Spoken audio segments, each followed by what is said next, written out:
Les dates ont été fixées au 9 et 10 avril. En 2015, les journées se sont déroulées sous le signe du polar. Et cette année, c'est plutôt le thème de l'histoire qui va être abordé. C'est un clin d'œil, bien sûr. Hein. On a les auteurs de l'actualité littéraire, avec toujours un clin d'œil sur un thème. Et là, ça va être l'histoire. L'histoire sous toutes ses formes.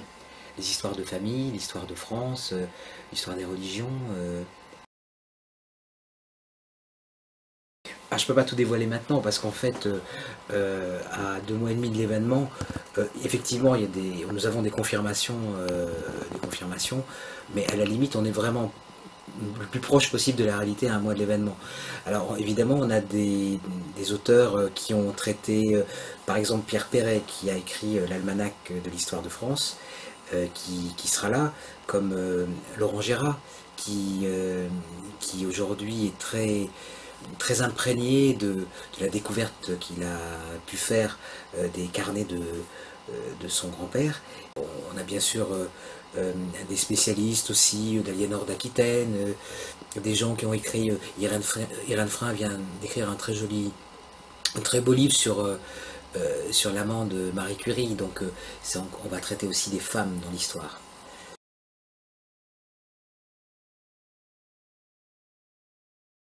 Tenant compte de l'expérience de cette année où on a eu une affluence très importante et ce qu'on essaie de... La réflexion se tourne autour de la fluidité.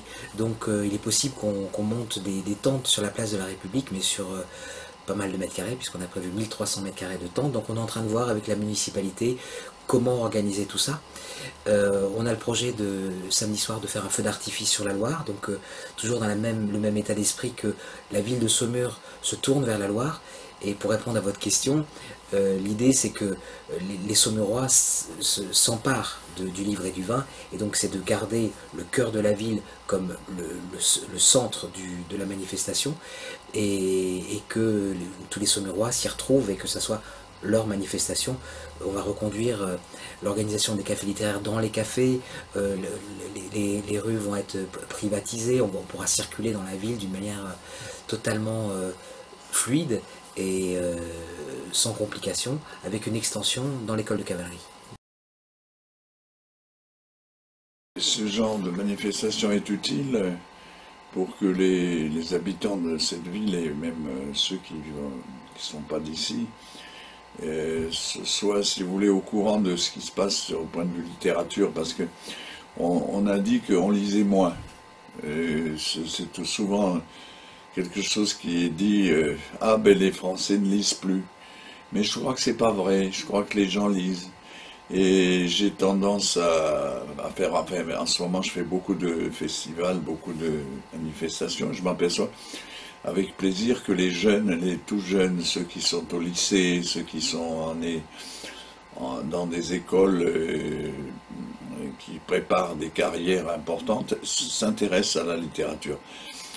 Ça fait plaisir parce que ça veut dire que on a des gens qui sont curieux de ce qui se passe. Et voilà, donc moi je suis heureux de participer à tout ça. Et je trouve que les foires, comme parfois on appelle les fêtes du livre et du vin, qui sont le vin, en fait, ça va avec la littérature, parce qu'on boit, les auteurs buvaient de l'absinthe, Baudelaire et Rimbaud buvaient de l'absinthe, mais les auteurs ont tendance aussi un peu à boire, tout en lisant, tout en écrivant surtout.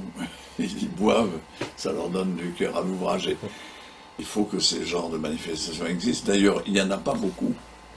Il y a quand même Jean Maurice, et la ville de Saumur est une des rares villes où on s'intéresse tellement à la littérature, c'est bien. C'est devenu presque un centre de cinéma, Saumur, du fait qu'on a tourné tous nos mystères moquis et tirés d'Hitchcock.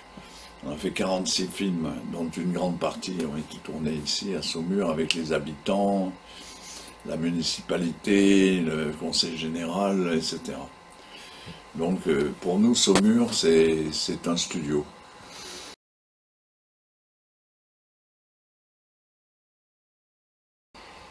Écoutez, il y aura bien sûr beaucoup de têtes d'affiche Et ce qu'on aimerait, c'est que les gens de la région qui attendent de rencontrer leurs auteurs préférés puissent le faire et dans les meilleures conditions.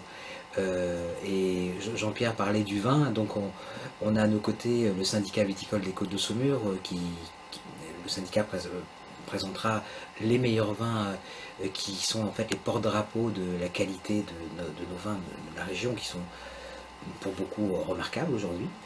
Et donc les vins de Bourgueil aussi seront là avec le prix Jean Carmé.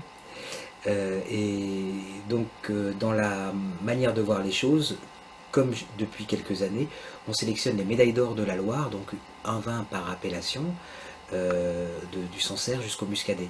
Donc on aura, comment dire, la présentation des grands vins de Loire, puisque que des médailles d'or, avec les crins Saumur et les vins de Saumur et les vins d'Anjou.